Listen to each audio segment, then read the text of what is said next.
Hi friends! Thanks for tuning in. If you like this video, please give it a like, comment below, and take a moment to subscribe to our channel. Petty Harbour is a charming fishing village located on the eastern coast of the Avalon Peninsula in Newfoundland, Canada. It's nestled within a picturesque landscape of rugged cliffs, rolling hills, and the vast Atlantic Ocean.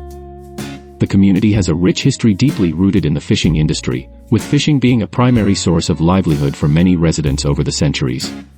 The village maintains a quaint and traditional feel, with colorful houses lining the waterfront and fishing boats bobbing in the harbor. One of the most notable aspects of Petty Harbour is its close-knit community and strong sense of local identity. Residents often take pride in their heritage and cultural traditions, which are celebrated through events like the annual Fisherman's Brew Supper and the Regatta Festival. In recent years, Petty Harbour has also become a popular tourist destination, attracting visitors with its scenic beauty, hiking trails, and opportunities for whale watching and bird watching. The village offers a glimpse into Newfoundland's maritime history and a chance to experience the laid-back lifestyle of a coastal community.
Thank you.